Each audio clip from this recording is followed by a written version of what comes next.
हे अखंड विश्व निर्माण करणारे देव म्हणजे ब्रह्म, विष्णू आणि महेश आहेत। हे तिन्ही देव आणि या तिन्ही देवांची ताकद ज्या वेळेला एकत्र आली अखंड या विश्वाच्या कल्याणासाठी, ती ताकद म्हणजे गुरुदेव दत्त। हे आपलं दैवत। आपल्या महाराष्ट्रामध्ये, देशामध्ये अनेक मंदिरे आहेत दत्तात्रय महाराजांची। तर सगळ्यात महत्त्वाचे जे मंदिर आहे ते मंदिर म्हणजे गाणगापूरचे दत्तस्थान। आणि या गाणगापूरच्या दत्तस्थानाचे महात्म्य आज या व्हिडिओमध्ये आपण जाणून घेणार आहोत। त्या ठिकाणी संगमाचं रहस्य, त्या ठिकाणचा असणारा औदुंबराचा वृक्ष कुणी लावला, अष्टतीर्थांचे जर आपण दर्शन घेतले, त्या ठिकाणी स्नान केले तर काय पुण्य प्राप्त होते, हे सगळ्या गोष्टीचं रहस्य आज आपण जाणून घेणार आहोत। कारण ही इतकी भूमी पुण्यवान आहे की आजही त्या ठिकाणी दत्तात्रय महाराज भिक्षेसाठी येतात, आज सुद्धा। आणि त्यासाठी हा व्हिडिओ नक्की पहा शेवटपर्यंत। व्हिडिओ पाहिल्यानंतर ज्या पुण्यभूमीतून व्हिडिओ पाहताय त्या गावचे नाव आम्हाला नक्की शेअर करा आणि शेवटी कमेंट म्हणून आम्हाला गुरुदेव दत्त अशी एक कमेंट नक्की द्या। तुम्ही पाहतात मराठी हिस्ट्री अँड भटकंती चॅनल। गुरु निघाले ते थेट गंधर्वपूर म्हणजेच आजचं गाणगापूर हे क्षेत्र आणि याच ठिकाणी भीमा अमरजा या संगमावर प्रगट झाले। तिथे त्यांनी 2 तपवास्तव्य केले आणि इथे अनेक मुंडजनांचा उद्धार करून त्यांना सन्मार्गाला लावले। गुरु महाराज इथे गावात भिक्षेसाठी जात आणि तिथे त्या ठिकाणी अनेक लीला महाराजांनी त्या ठिकाणी केल्या आणि अनेक लोकांना आशीर्वाद दिले। आणि त्याचप्रमाणे गुरु महाराजांनी आशीर्वाद दिलेला तो रजक बिदरच्या राजा घराण्यात जन्माला आला आणि या राजाच्या त्याच्या मांडीला एक गाठ आली, त्याला एक आजार झाला। या राजाने अनेक उपचार केले तरी त्याला काही फरक पडेना। त्यावेळी शेवटी एक नोकराने सांगितले की महाराज तुम्ही गाणगापूरला जा। आणि या नोकराच्या सांगण्यावरून तो बिदरचा राजा श्री गुरूंच्या दर्शनाला श्री क्षेत्र गाणगापुरी आपल्या लवाजमासह तो त्या ठिकाणी आला। आणि त्याच वेळी गुरु संगमावर साधनेसाठी बसले होते आणि त्यांच्या दर्शनासाठी राजा येताच ते गुरु त्याला म्हणाला, काय रे रजका, इतके वर्ष कुठं होतास आणि आज आठवण झाली का तुला गुरुची?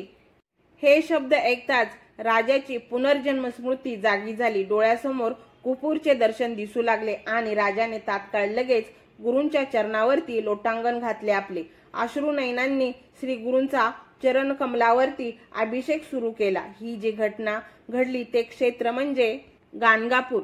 त्याच्यानंतर या राजाने मोठ्या सन्मानाने गुरुला दरबारी घेऊन आला आणि राजानं मोठ्या सन्मानानं भक्तिभावानं गुरूंची पूजा केली त्या ठिकाणी। आणि त्या ठिकाणी श्री गुरूंनी त्या यमन राजाला शैल पर्वतावरती उद्धारासाठी बोलवले आणि स्वतः महाराज गाणगापुरी आले आणि गाणगापुरी सर्व शिष्यांना बोलावलं। त्या ठिकाणी गुरु उपदेश केला आणि स्वतः शैल्यावरती जाण्यासाठी संगमावर आले। श्री गुरूंनी त्या ठिकाणी अदृश्य होताच 4 प्रसाद पुष्प आपल्या शिष्यांना पाठवली आणि जाताना सर्व भक्तांना सांगितले की मी जरी देहरूपाने इथे नसलो, सर्व भक्तांना दर्शन नेहमी या ठिकाणी घडल। आणि भक्तांच्या कल्याणासाठी निर्गुण पादुका त्या ठिकाणी ठेवल्या आणि म्हणूनच आजवर लाखो भक्तांचे दुःख संकटांचे निवारण येथे होते। कारण अखंड विश्वाचा मालक त्या ठिकाणी आहे। श्री गुरु अदृश्य झाले तो दिवस म्हणजे माघ वैश्य प्रतिपदा। श्री क्षेत्र गाणगापूर येथे आजही भव्य असा उत्सव साजरा केला जातो, म्हणजेच गाणगापूरची यात्रा। तर गुरूंच्या पदस्पर्शाने पावन झालेली ही पुण्यभूमी आजही त्या ठिकाणी आपण पाहतो कित्येक लोक येतात त्या ठिकाणी।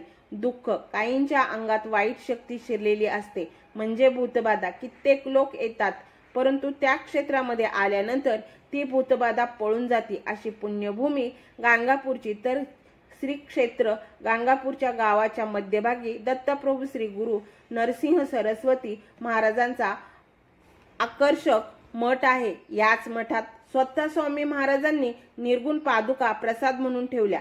आजही देवळात गेल्यानंतर भिंतीच्या झरोक्यातून दत्तप्रभूंचं दर्शन घडतं, तसंच निर्गुण पादुकांचे दर्शन घडते। आणि याच ठिकाणी सर्व जी पूजा आहे विधी अत्यंत कडक सोहळ्यात होत असल्यामुळे दर्शन थोडं लांबून घ्यावे लागते, तरीही या दर्शनानं मनाला प्रसन्न वाटते, स्वर्ग सुखाचा आनंद प्राप्त होतो त्या ठिकाणी। आणि इथे दर्शन घेतल्यानंतर निर्गुण पादुका मठापासून भीमा आणि अमरजा याचा जो संगम आहे तो फक्त 2 ते 3 किलोमीटर अंतरावरती आहे।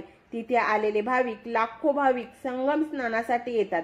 भीमा आणि अमरजा संगमानंतर अष्टतीर्थ स्नानासाठी भाविक त्या ठिकाणी जातात. अष्टतीर्थाची जी नावे आहेत ती पुढील प्रमाणे आहेत: षटकोण तीर्थ, नृसिंह तीर्थ, भागीरथी वाराणसी तीर्थ, पापविनाशिनी तीर्थ, कोटी तीर्थ, रुद्रपद तीर्थ, चक्र तीर्थ, मन्नत तीर्थ. आणि याच तीर्थावरती स्वामी महाराजांनी रत्नाई नावाच्या बहिणीला पुनर्जन्माचं पातकाचं नाश करण्यासाठी स्नान करण्यासाठी सांगितले होते. याचा जो उल्लेख आहे तो गुरुचरित्र ग्रंथामध्ये आजही आपल्याला सापडतो. आणि त्याच्यामुळे त्या ठिकाणी पूर्वजन्माचे पाप नष्ट करण्यासाठी लाखो भाविक त्या ठिकाणी जातात अष्टतीर्थावरती स्नान करण्यासाठी. निर्गुण पादुका मंदिर ते संगम या रस्त्यावरती जर आपण पायवाटेने गेले तर देवाचे शेत आपल्याला लागते. विश्रांती कट्टा दिसतो आणि स्वामी ज्या वेळेला संगमावरती जातात त्यावेळी स्वामी जाताना त्या कट्ट्यावरती बसायचे.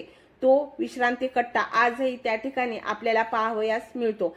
त्याच रस्त्याने जर आपण पुढे गेलो तर भस्माचा डोंगर लागलेला दिसतो आपल्याला. भस्माचा डोंगर आजही लाखो भाविक त्या ठिकाणी भस्म आणि विभूती घेऊन जातात विश्वासाने. तर मंडळी, संगमावरती संगमेश्वर मंदिर आहे आणि या संगमेश्वर मंदिरामध्ये स्वामी अधिष्ठानासाठी बसत. आजही त्या ठिकाणी सुंदर असं मंदिर आपल्याला साथ देत आहे. विशेष म्हणजे अतिशय महत्वाचं आपण पाहणार आहोत रहस्य की संगमावरील औदुंबराचं वृक्ष की हा औदुंबराचा वृक्ष झाला तरी तयार कसा, सुंदर अशी त्याची कथा आहे. खरोखर की या ठिकाणी नरहरी नावाचा ब्राह्मण होता आणि नरहरी नावाच्या ब्राह्मणाने स्वामीची फार मोठी भक्ती केली होती, कारण त्याला व्याधीच झाली होती. ती व्याधी बरी होत नव्हती. एक मोठा आजार झाला होता आणि त्यावेळी स्वामींनी सांगितले की एक शुष्क काठी त्याला दिली आणि पूर्व दिशेला लावायला सांगितली स्वामींनी स्वतः. आणि दररोज पाणी घाल असे सांगितलं आणि दररोज तो पाणी त्या ठिकाणी तो घालू लागला. स्वामींनी सांगितलं होतं की ज्या दिवशी या वृक्षाला पालवी फुटेल, हळूहळू वृक्ष हा मोठा होईल, तशी तुझी व्याधी बरी होईल. हा नरहरी ब्राह्मण दररोज त्या शुष्क काठीला पाणी घालत होता. नरहरी ब्राह्मणाची भक्ती पाहून, निस्वार्थ भक्ती पाहून स्वतः महाराज त्या ठिकाणी आले आणि महाराजांनी आपल्या कमंडलू मधले पाणी त्या फांदीला घातलं आणि काय चमत्कार, त्या वाळलेल्या काठीला, शुष्क काठीला पालवी फुटली. हळूहळू झाड मोठे होऊ लागले. तशी त्या नरहरी ब्राह्मणाची सर्व व्याधी दूर निघून गेली आणि भव्य असा औदुंबर वृक्ष पुढे तयार झाला. आजही ज्यावेळी संगमावरती लोक येतात, भाविक येतात, लाखो भाविक येतात, औदुंबराचं वृक्ष जे आहे त्या वृक्षाला आजही लोक पाया पडतात, नतमस्तक होतात, पाणी घालतात. त्याची कारणे तीही आहेत. पुढे म्हणजे कल्लेश्वर मंदिर. गाणगापूर क्षेत्रातील पूर्व भागामध्ये कल्लेश्वराचं मंदिर आहे. भगवान शिवशंकराचं सुंदर असं मंदिर आहे. जागृत शिवालय आहे. त्या मंदिराचं रहस्य की या ठिकाणी नरकेसरी नावाचा एक भक्त राहत होता. तो अफाट भक्ती कल्लेश्वराची करत होता. अहो, तो भक्त भगवान शिवशंकरालाच मानत होता. तो दुसऱ्या कुठल्याच देवाला मानत नव्हता आणि येणाऱ्या लोकांना हे सांगायचा, भगवान शिवशंकरांची भक्ती करा, अखंड सृष्टीचे मालक आहेत ते. कुठल्या देवाला तो मानत नव्हता. एक वेळ स्वामींनी प्रत्यक्ष दर्शन दिलं. त्यानंतर नरहरी केसरी नावाच्या भक्ताला आणि त्याला सांगितले की बाबा रे, देव हा एकच आहे सगळीकडे, तोच आहे सगळीकडे, एकच देव आहे, रूपे अनेक आहेत. आणि भक्ताला त्या पटलं. स्वामींनी दर्शन त्या भक्ताला दिलं की आणि अजून एक विशेष गाणगापूरचं की गाणगापूरला तर लाखो भक्त येतात स्वामींच्या दर्शनासाठी, महाराजांच्या दर्शनासाठी. परंतु कितीही मोठा व्यक्ती असला तरी त्या ठिकाणी माधवगिरी मागतातच, भिक्षा मागतातच. आजही त्या ठिकाणी स्वामी महाराज संध्याकाळी कोणत्या ना कोणत्या रूपात भिक्षेला येतात.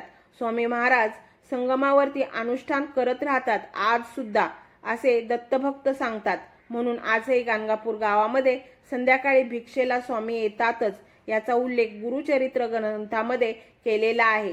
तर गाणगापूरची जी पालखी सेवा आहे, ही पालखी सेवा भक्तांची मनोकामना पूर्ण करून देणारी सेवा आहे.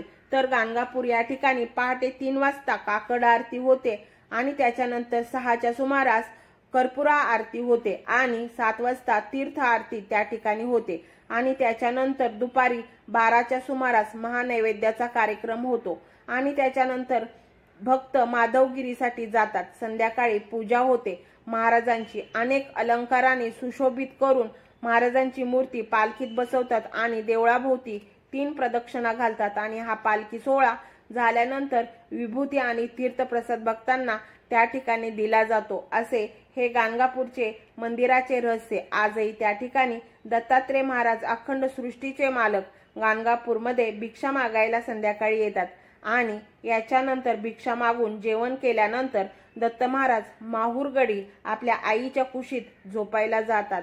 हे रहस्य आहे गाणगापूरच्या मंदिराचे. जीवनामध्ये एकदा तरी गाणगापूरला जा. दत्त महाराजांच्या पायाशी नक्की नतमस्तक व्हा. जीवनातील सगळी संकटे दूर होतील. व्हिडिओ जर आवडला असेल तर आमच्या व्हिडिओला लाईक, शेअर, सबस्क्राईब करा आणि एक कमेंट देखील आम्हाला करा. आणि हो, तुम्ही हा व्हिडिओ कुठल्या गावातून पाहत आहात त्याचे नाव देखील इथे कमेंटमध्ये द्या. धन्यवाद.